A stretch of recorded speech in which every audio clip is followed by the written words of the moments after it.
Hey folks, this is Ben Gessel. How's it going? Um, Sorry, I'm just thinking to myself really quick here about a few things. Oh yeah. Um, Sorry. Yeah, it's hard to keep my mind and schedule straight at times still right now. Okay. Um, so I recently just got back on Netflix. I know. For a while, so this is my history with Netflix, by the way. If I didn't want to talk about just Netflix in this video, I want to talk about Cobra Kai season 3, of course. But I did Netflix first way back in 2007 to like 2009 ish, and then I think I stopped doing Netflix for a few years or so, and then did it again. I mean, I was originally doing Netflix by DVD, like mail. Then I did DVD by mail again for a few years. And then I stopped. And then um, just haven't done it. Netflix. I mean, the place I'm at right now, as you know, well, you might know, my landlord has TV and everything. But I've usually just watched free YouTube stuff for the most part anyway. And so but my parents have Netflix, and they have just the streaming, but they also have a whole bunch of other stuff that they watch that's streaming. I mean, that's all the all-in-one type thing, right? That's how a lot of folks are doing it. They have a bunch of services all in one, so they can watch whatever they want and stuff for the most part. So, okay, that all being said, so I finally caved and I got Netflix streaming for $8.99 a month. It's not bad. And one of the reasons why I did it was because, well, sure, there's a lot of shows I want to see. It's nice. It's just my own TV, it's my own stuff. And, but yeah, Cobra Kai season 3. Okay, so I realize it's been around for quite some time. I don't know how long. Correct me guys if I'm wrong, but I thought Cobra Kai season 3 has been out for like, I don't know, at least a half year, maybe longer. A long time. A long time. So if you guys have been following Cobra Kai, I imagine, if you've been watching, I imagine that you've already seen season 3. And, sorry, what's here? So imagine that you've already seen season 3. Or,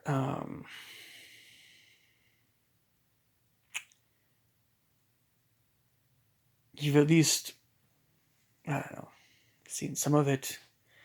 Or you've seen some of it at a friend's house. Or you've seen some of the, I don't know. And if you're totally brand new to this whole subject, Cobra Kai, this is the kind of like, yeah, the Karate Kid movies, right, in the 80s. And this is what the main characters in Karate Kid 1, 2, and 3 that are all fully grown up and, that are actually more like middle aged now. They're like not old, but they're getting older, um, type age. And yeah, getting up there a little bit. And, but they're still, pretty tough. I mean, they're actually really tough. And so, yeah. Sorry. So I'd recommend, of course, starting from, the very beginning. If you're new to Cobra Kai, but you've seen the first Karate Kid movie or first one, the second one, third one, I recommend seeing all the first three Karate Kid movies. See all three of them, but especially the first one. But then I also recommended that you see the second one and the third one. I'd recommend it, but at the very least, the first one, at the very least. And then Cobra Kai season one after that, and then season two before you see season three, of course. Season three, uh, this is going to be both a, um, I mean, probably have some spoilers, spoiler here, a little, but it's also going to be some opinions types of things. Um, so, um, some of my thoughts I had when I was first saw the first and second seasons of Cobra Kai. I thought that when I heard that Chosen from Karate Kid, the second movie, the bad guy in Karate Kid 2, I heard that he was coming into the Cobra Kai, TV show, along with um, Tomiko, I think, or the girl interest in Karate Kid 2. It's going to be there as well. So they both were, and I was really happy. The roles they played were awesome. You only see them really in one episode, but I'm eager to see them in other episodes. We'll see if they can fit them in. I think they definitely could fit them in for sure. But I don't want to say I don't want to say too much, right? I don't want to say too much. Just that they're in it, and again, I like the parts they play very much, very very much. Okinawan guys. Okay, so and of course, Chosen's played by I think it's Yuji or what's the Y? Yuji Okumuro. Yeah, Yuji Okumuro. Japanese tall guy, a little taller. He's a real life black belt. And then I can't remember who plays Tomiko, but she's a really nice woman. So, um, anyway, so Johnny Lawrence, Dan LaRusso, old rivals, right? Oh, you also see Ali Mills. She makes an appearance as well in season 3. And again, I was pretty happy with her as well. She was, well, again, I don't want to spoil it too much, but it was kind of more of a minor. She had more of a minor part, but it was still very nice. And she was still very nice. I know Elizabeth Shue is a teensy bit arrogant in real life, maybe, and a teensy bit, yeah. And she's a smart chick, sure, but Shue, she's not all that bad. But she just definitely can come off as being a little bit of, well, yeah. Anyway, Elizabeth Shue. Anyway, so let me see here. Where was I? Things are kind of changing. The general story arc, I kind of saw coming. Where again, this is kind of spoiler alert stuff, so maybe skip this part if you want to, or just take it, stop watching right now, or fast forward to a later point in the video. But in Karate Kid, in Cobra Kai season 2, you see Sensei Kreese, Johnny's old sensei. He's becoming more and more of the leader of the Cobra Kai dojo, the true leader. He's gaining loyalty to. He's getting everybody to be loyal to him. He kind of takes over the dojo, kind of underhanded way of doing it. And so Johnny's kind of trying to fend for himself again. He's having all this crap happen to him, and I think he ends up forming his own dojo, but they meet out in the park as the season progresses. But he's having all this crap. I mean, he's just just truckloads of crap just dumped on him, and it's amazing that he can stay afloat. He works things out with Miguel's mom, and they become intimate, so they are together. And bit by bit, Johnny and Daniel are becoming more allies at this point. They were already kind of okay with each other, kind of, they're off and on, like, whatever. But, definitely since Acrease is messing with Johnny big time, took over his dojo, so Johnny is increasingly more friendly to Daniel bit by bit. And Daniel is it's the same deal. As this progresses even more in season 3. And there's a lot of drama and stuff with all the teenagers, sure. But, so again, this is my main critique. It's just, I know I shouldn't be too hard on the younger actors and actresses. And they really did a good job, I thought. But if you're going to be like rolling your eyes with anybody, I know it's going to be, maybe it's not necessarily their acting ability. Their acting ability, they're good actors and actresses, but it might be the, how can I put this? Well, it's just that, desire to laugh at Generation Z. Just certain things, some things really are funny and like funny, we're not laughing at the show. Most of the jokes, most of the humor about Generation Z or the, post millennials versus Generation X and, yeah, that whole divide, right? That's very funny. It's humorous, especially the whole internet thing. Johnny's just like, and put it on TikTok or something, right? He doesn't. Yeah, that whole thing. That's good stuff. But it is maybe a little bit more annoying, of course. It has to do with, it's not even the teenage clique thing. It's not even the high school issues. That's all familiar, not always very pleasant, but it's a little bit more, um,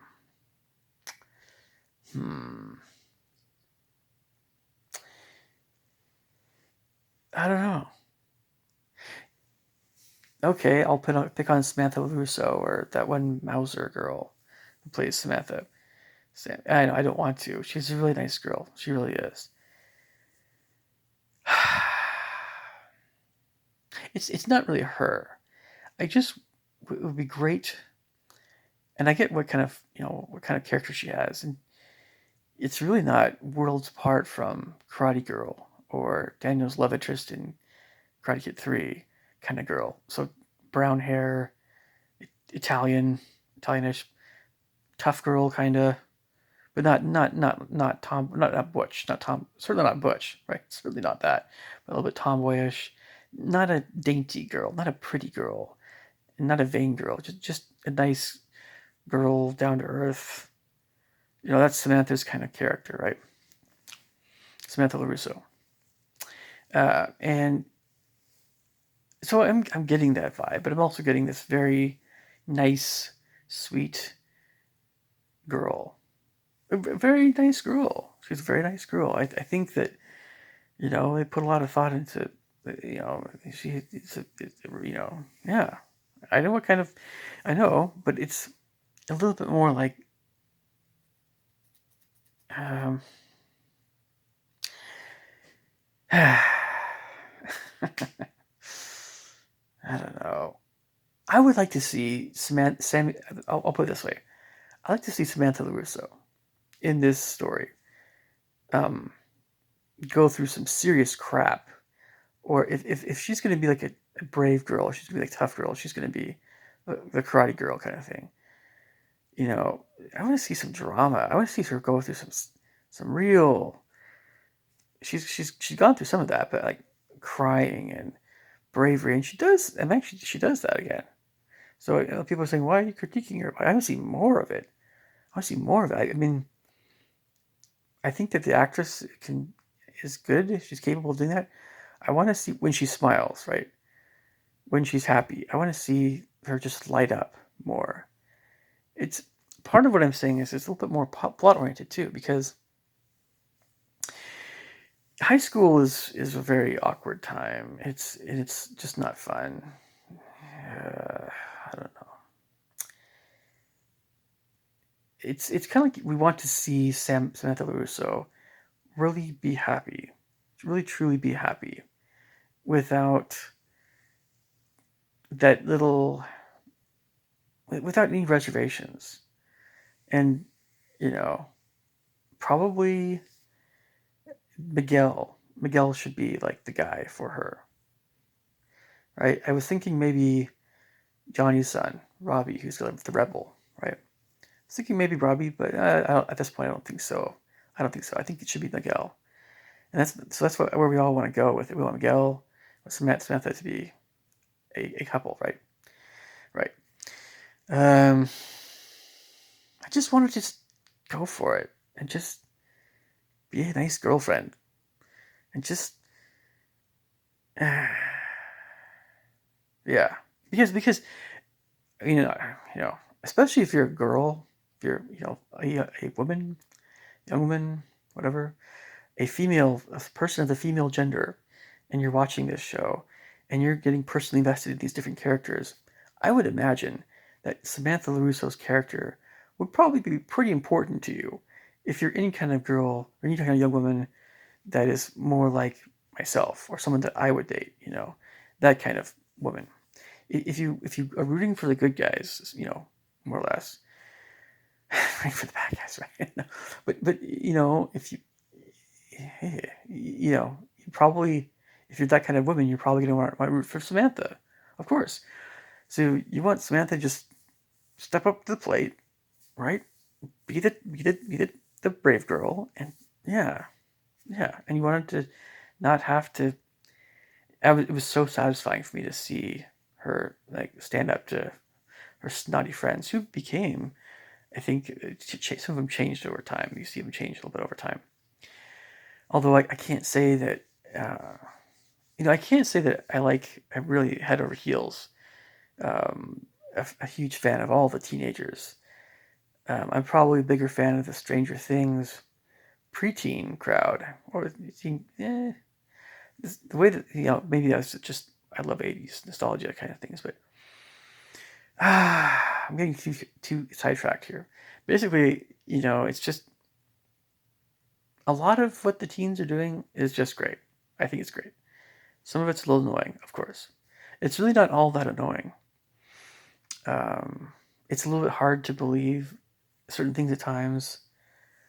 Again, I'm thinking about all the teenager, characters, not the adults and everything. But it's just, um, there are some things in season 3 though that I really did like that they did with regard to bad guys you see at the beginning of the whole series of Cobra Kai, and they come back, and then they're part of the Cobra Kai dojo. Some of the bullies, oh, it's great. It's masterful how they did it. And I know this is spoiler stuff again, but you see the Cobra Kai dojo becoming a lot more cutthroat, a lot more bullyish, a lot more bullyish. Sensei Kreese is weeding out the weakest of them. Sensei Kreese doesn't care about having the biggest dojo in the world. He doesn't care about numbers. He just cares about having the toughest, most skilled, highly skilled, the most dangerous people that are his students. That's all he cares about. And if they're not if they're not tough enough, they have to hit the bricks, right?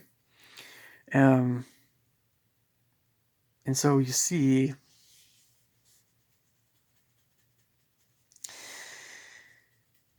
uh, at the very end of season 3, you see kind of the main two groups that are forming, right? It's Daniel and Johnny's. They have two different dojos that are kind of working together, you know, against the Cobra Kai. And you have the tournament coming up. So, that all being said, season 4, there's a lot of rumors and things. Yes, I would very much want to see Terry Silver.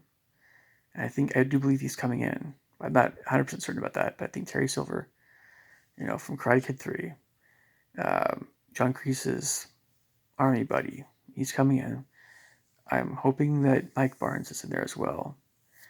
Uh, and then I'm sure Cobra Kai would get.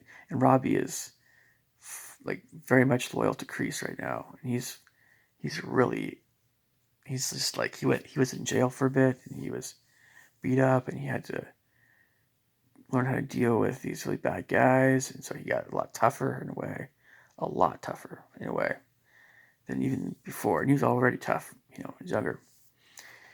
And I mean, you have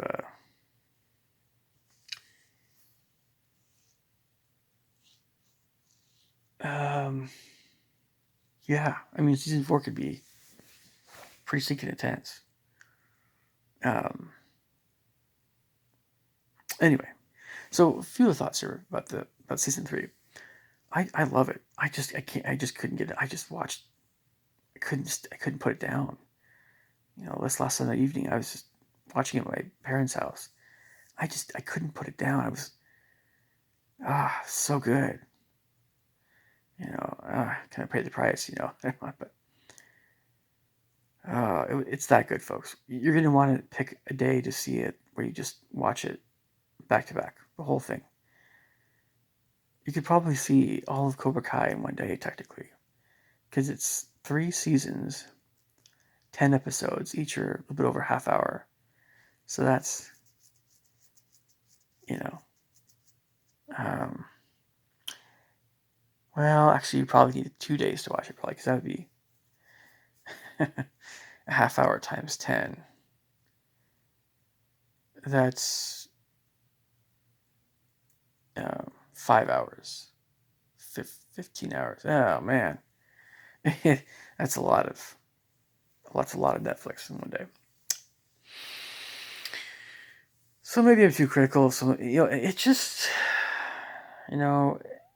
just kind of like Star Wars. In the prequels when you had uh, Hayden Christensen that was playing Anakin, and he was showing the shift to being, eventual shift to being a Sith Lord, or no, a Sith, right? Darth Vader. A lot of people were very critical of Hayden because he's going from such a good, he's going from a good character to an evil character, and like profoundly good to profoundly evil.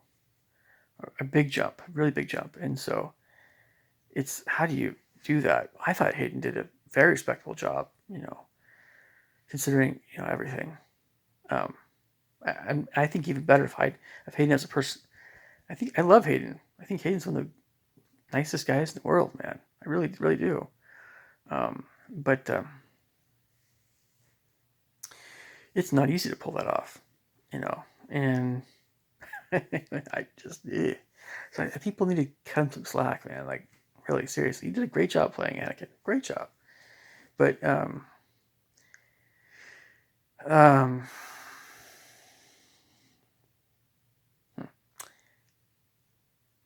it's when you're trying to show certain emotions,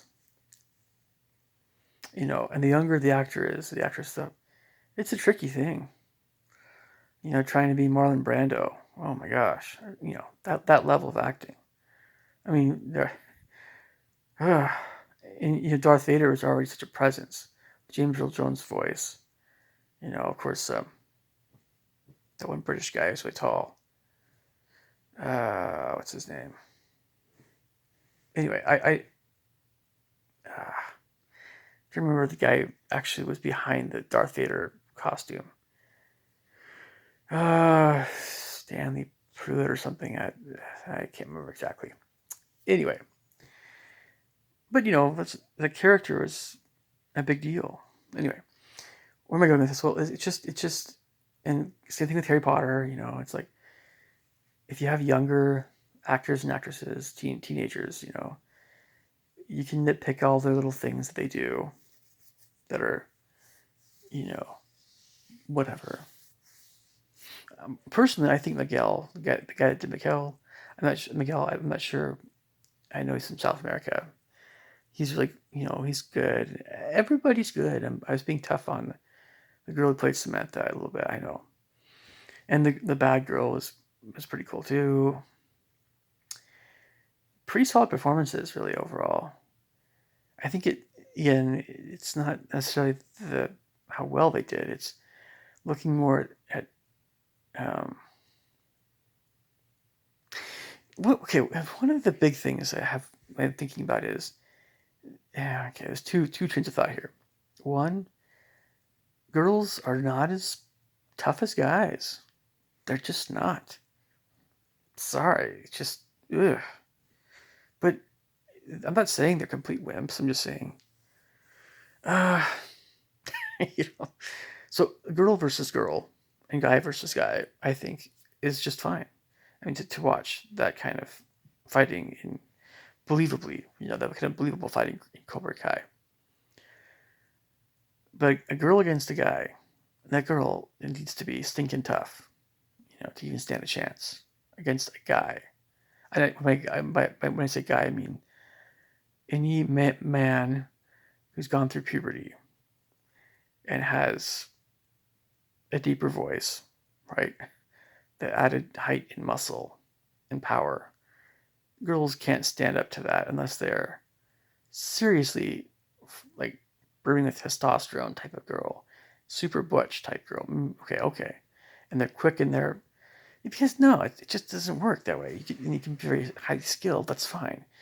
But in terms of power and size, everybody knows this. It's not a big deal. I like to see realism in movies. In this case with martial arts. So there's that whole girl train of thought. I know. I'll get the heat for it. I'm just being realistic here, right? Girls can still beat the crap out of guys. That's still a possibility. But 9 times out of 10, the guy's gonna, yeah. And that's just real life, man. Who am I to disagree or who am I to deny that? Okay. Anyway, so aside from that, it's just that you have some little boys in this movie. And that's fine. It's great. I thought it was a great choice in a way.